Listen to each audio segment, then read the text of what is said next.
Hello tout le monde, bienvenue dans la deuxième vidéo de Deuxième Soi, la marque Upcycling Do It Yourself qui a pour ambition de t'aider à reprendre le pouvoir sur ton dressing. Dans la première vidéo, on a vu quel était le matériel nécessaire pour débuter en couture. Aujourd'hui, on va faire le tour de la machine à coudre qui est quand même l'outil essentiel pour t'aider à créer, customiser, réparer et bien sûr upcycler. Donc on va faire le tour de tous les éléments de la machine, on va voir comment enfiler les fils du haut et le fil du bas. Et ensuite, on va faire quelques tests des points de base que tu seras amené à le plus utiliser, surtout au début. Donc c'est parti. Du coup, pour commencer, je t'invite vraiment à faire place nette autour de ta machine. Tu verras vraiment la différence, que t'aies pas plein de trucs autour de ta machine. Tu vois là, mon bureau il est clean. Je t'invite vraiment à faire pareil pour être hyper focus sur ta couture et ta machine à coudre, surtout au début. Du coup, pour commencer, sache que toutes les machines à coudre sont différentes. Tu peux en avoir une mécanique, une électronique, une plus ou moins haut de gamme ou premier prix. Donc moi, ce que je vais faire, c'est que je vais te montrer comment ça se passe sur ma machine à coudre qui est plutôt moyen gamme, qui est une Toyota, qui est une mécanique.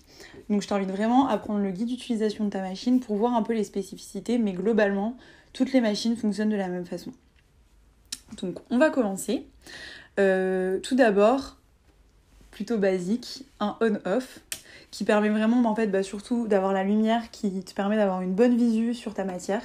Parce qu'en fait ton regard il doit toujours être focus sur l'aiguille et comment est positionné ton tissu, ta maille dans la machine. Donc premier, mais c'est quand même important, allumer sa machine à coudre. Et ensuite, en fait le principe de la machine à coudre c'est simple, c'est d'appuyer sur la pédale comme ceci, que tu as sous ton pied. Et quand tu démarres, ça fait un super petit bruit. Donc ça peut faire trembler les murs. En fait, une fois que tu appuies sur la pédale, au début ça peut être impressionnant. Donc vraiment au début, vas-y doucement, t'inquiète pas. Le principe de la pédale, c'est tu appuies, l'aiguille monte et descend. Ce qui permet que le fil du haut s'enfile avec le fil du bas, te crée une boucle et donc crée ta couture. J'espère que je t'ai pas perdu. On va voir tout ça dans le détail juste après. Du coup, comme je te le disais, le principe de la machine, c'est de faire avancer ton aiguille pour que le fil du haut et le fil de bas s'entrecroisent et donc créer la couture. Mais l'objectif, c'est pas que ta matière bouge pendant que tu es en train de faire ça. Donc tu as un pied presseur, qui est juste ici, qui te permet de bloquer ta matière pour que quand tu couds, ta matière ne bouge pas. Souvent, tu as un levier à l'arrière de ta machine qui te permet de descendre le pied presseur et donc de fixer ta matière. De manière générale, tu as un pied universel, donc c'est le pied classique que tu vois ici.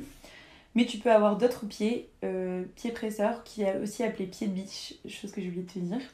Pied de biche ou pied presseur, tu peux en avoir différents. Tu peux avoir un pied de biche spécifique pour faire des fermetures éclairs, des boutonnières.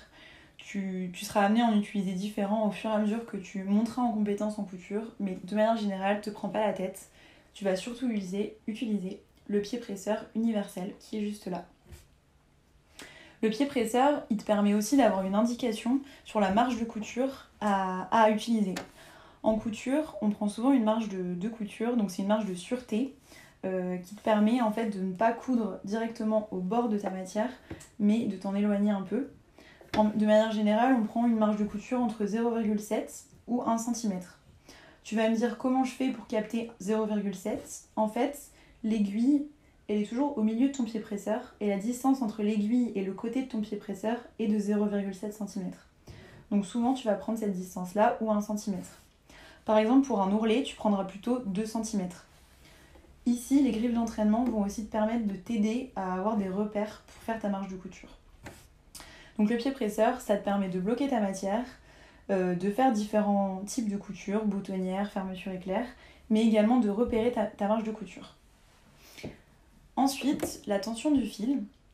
Ici sur ma machine, elle est indiquée juste là.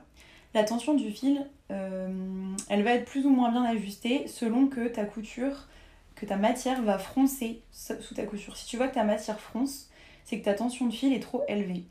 La tension du fil, en fait, ça te permet de savoir si ton fil est tendu ou plutôt relâché. Moi, la tension du fil sur ma machine, elle est à 5, entre 4 et 6. De manière générale, souvent sur les machines à coudre, c'est entre 4 et 5. Mais tu verras que sur ta machine, tu vas avoir une petite indication qui va te permettre de visualiser ça. Donc c'est tout pour la tension du fil. Et enfin, je voulais te parler de la marche arrière. Donc moi, la marche arrière, elle se situe ici. C'est un petit clapet, tu peux avoir un petit bouton ou un petit levier, ça dépend de chaque machine. La marche arrière, comme son nom l'indique, ça te permet de coudre vers l'arrière. Donc ça te permet du coup de faire une couture dans l'autre sens. Et c'est ce qu'on fait à chaque fois qu'on commence une couture et qu'on termine une couture. Ça permet en fait de sécuriser la couture, de coudre doublement pour que la couture ne bouge pas. Ensuite, ce que tu vois ici, c'est différents points que je peux faire avec ma machine à coudre. Je règle les points ici sur le côté. Ça, encore une fois, c'est propre à chaque machine. Je pense que tu vas t'y retrouver assez facilement face à ta machine pour voir où c'est. Tu peux faire différents points, des points à boutonnière, des points droits, des points zigzag. Tu as toutes sortes de points que tu peux faire avec une machine à coudre. On va les tester et les voir juste après. Mais d'abord, on va commencer par enfiler le fil du haut et enfiler le fil du bas. Et on s'y met. Pour enfiler ta machine à coudre, il faut mettre du fil en haut et en bas. En haut, tu mets une bobine de fil. Et en bas, tu mets une canette, comme je t'ai montré dans la première vidéo, soit en fer, soit en plastique. En fer, tu as plusieurs trous. En plastique, tu n'en as souvent qu'un seul. Donc tu choisis, si tu as des canettes en fer ou en plastique, tu le positionnes sur le petit piquet en haut de ta machine. Et ta bobine de fil qui est déjà remplie de fil, tu la positionnes en haut de ta machine, juste à côté sur le piquet qui est un peu plus grand. Et donc c'est ta bobine de fil qui va remplir ta canette.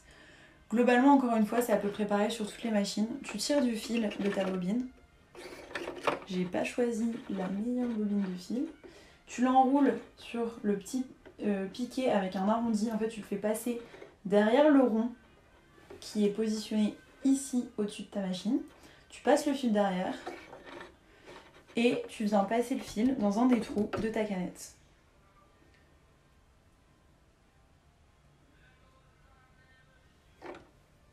Donc tu passes le fil dans un des trous de ta canette, tu tiens le fil vers le haut, tu allumes ta machine et du coup tu enclenches le piquet vers la droite et tu appuies sur ta pédale, peu importe la vitesse avec laquelle tu appuies, t'inquiète pas, tu peux appuyer à fond la caisse.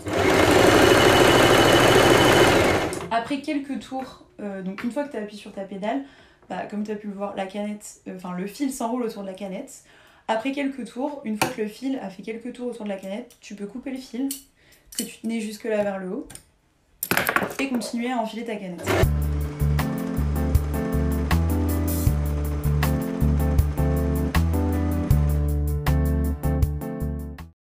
Une fois que tu as rempli ta canette, tu peux remplir ta canette. Moi sur ma machine j'ai un petit indicateur, il ne faut pas que ça dépasse souvent 0,5-1 cm d'épaisseur.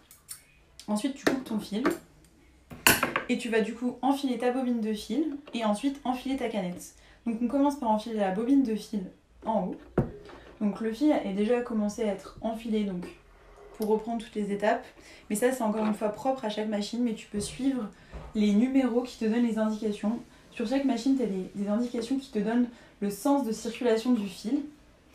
Donc ça vraiment prends le temps de voir quel est le chemin sur ta machine à coudre. Mais à chaque fois, tu vas descendre et remonter. Donc là, je suis descendue, je suis remontée, j'ai passé le fil derrière le petit piquet qui est là. Ensuite, je redescends et j'enfile le fil dans l'aiguille. Hop! Donc tu enfiles le fil dans l'aiguille et ensuite tu fais passer le fil sous le pied presseur et tu tires le fil derrière. Tu dois avoir au moins 10 cm de longueur de fil derrière pour pas que ça se désenfile. Hop. Une fois que c'est fait, tu prends ta canette. Donc tu enlèves le boîtier que tu as devant ta machine. Donc, tu peux mettre plein de matériel dedans. Et tu descends le clapet qui est là. Donc, encore une fois, des fois, c'est ici que se positionne la canette. Je le répéterai pas jamais assez, ça dépend de chaque machine à coudre. Mais à chaque fois, tu vas avoir un boîtier métallique que tu viens tirer par le clapet qui est ici. Et c'est dans ce clapet que tu vas venir mettre ta canette. Donc, basiquement, tu mets ta canette. Et dans le boîtier métallique, tu as une fente. Si on ne voit pas la vidéo, on te mettra une photo. Tu as une fente où tu vas venir glisser ton fil à l'intérieur. Et une fois que tu entends un clap, donc une fois que tu as fait venir le fil jusqu'ici, tu peux mettre le boîtier dans ton trou dédié et laisser 5 à 10 cm de fil qui dépasse ici. Et là, je t'invite à pas refermer le clapet tout de suite et à venir descendre ton aiguille. Donc moi ici, j'ai un rond qui permet une manivelle qui me permet de faire descendre mon aiguille. Et du coup, en faisant descendre mon aiguille, je vois mon fil. Tu le verras peut-être pas à la caméra, mais en fait, ton fil du haut va venir passer devant le boîtier métallique. Une fois que le fil est passé devant le boîtier métallique, je tire le fil à l'arrière. Le fil du haut, je le tire à l'arrière, de façon à faire remonter le fil du bas. Je suis désolée, c'est un peu technique. Tu vas y arriver en le faisant. Vraiment, prends le temps de suivre les étapes de ton guide d'utilisation et de suivre les indications de ta machine pour bien suivre l'enfilage du haut et suivre l'enfilage du bas. Prends le temps de regarder la vidéo, mais une fois que le fil du haut est passé devant le fil du bas, quand tu tournes ta manivelle, tu tires le fil derrière, tu attrapes le fil en haut avec tes ciseaux ou un coupe-fil, etc. Et tu viens chercher le fil du bas pour que les deux fils, l'objectif c'est que tes deux fils sortent vers l'arrière et tu dois avoir à peu près 10 cm de longueur de fil à l'arrière. Et une fois que c'est fait, tu as réussi à enfiler ton fil. Donc maintenant qu'on s'est enfilé une machine, on va maintenant tester les points de base. Donc comme je te l'ai montré tout à l'heure, les points sur la machine sont indiqués ici. Tu as différents types de points. Des points à boutonnière qui te permettent donc de créer une boutonnière, c'est le trou dans lequel tu vas glisser ton bouton. Et le point à boutonnière permet de créer une couture tout autour de ce trou de façon à ce que ça ne s'effiloche pas. Ensuite, tu as le point droit et le point zigzag. C'est les deux points qu'on va le plus utiliser. Le point droit, comme son nom l'indique, c'est un point qui avance en ligne droite. C'est un point qui va te permettre d'assembler deux éléments entre eux. Ensuite, le point zigzag, donc comme son nom l'indique, c'est un point qui va de gauche à droite et c'est un point qui te permet de sécuriser de façon à ce que ta matière ne s'effiloche pas. Donc ici, j'ai pas un exemple, mais des fois, au bord d'une matière qui n'est pas cousue, tu peux avoir, ici tu le vois un tout petit peu, les fils qui peuvent s'effilocher un petit peu, comme sur un jean par exemple. Donc l'objectif du point zigzag, ça va être que ça ne s'effiloche pas. Tu peux vraiment avoir plein de types de points, mais de manière générale, on va surtout utiliser le point droit et le point zigzag. On les teste maintenant. Pour tester ça, je t'invite à prendre des chutes de tissu, plutôt que de les jeter. C'est top pour s'entraîner avant chaque couture, c'est vraiment top de pouvoir t'entraîner sur des chutes. Là, je vais remettre le boîtier, mais des fois, tu peux être amené à retirer le boîtier de façon à pouvoir, par exemple, coudre un ourlet sur le bas d'un jean. Ça te permet de coudre en rond et d'avoir plus de marge de manœuvre sans le boîtier. Donc quand tu couds, tu glisses la matière à l'endroit où tu le souhaites. Là pour le moment on la met de façon assez aléatoire. Mais tu regardes toujours en fonction de la marge de couture que tu veux. Tu descends le pied presseur pour pas que la matière bouge. Là on teste le point droit. Mon point est déjà positionné sur le point droit. Et on appuie sur la pédale, pas trop vite, mais tu vas t'entraîner au fur et à mesure. Et comme je te l'ai dit tout à l'heure, on commence toujours par un point. On commence par un point avant, on fait une marche arrière et ensuite on continue. Et on finit toujours par une marche arrière. On s'entraîne. Donc là j'ai fait 3 points en avant à peu près. Je fais 3 points en arrière, donc j'appuie sur le clapet et j'appuie sur la pédale. Et une fois que j'ai fait mon point arrière pour sécuriser le début de ma couture, je ravance le temps que je veux.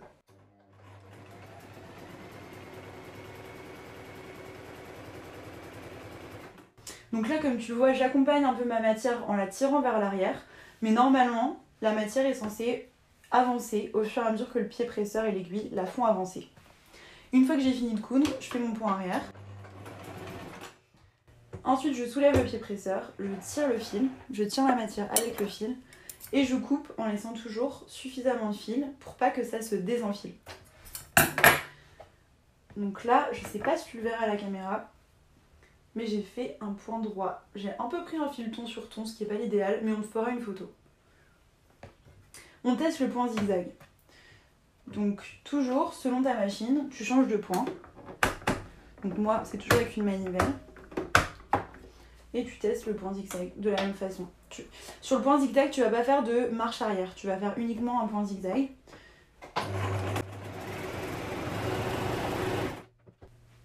Et toujours, une fois que c'est fait, tu soulèves la manivelle pour soulever le pied presseur. Tu remontes ton aiguille, toujours vers l'avant.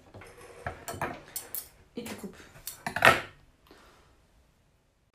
Donc voilà, là on a vu vraiment comment utiliser ta machine à coudre. Donc normalement là tu as toutes les clés pour savoir utiliser ta machine.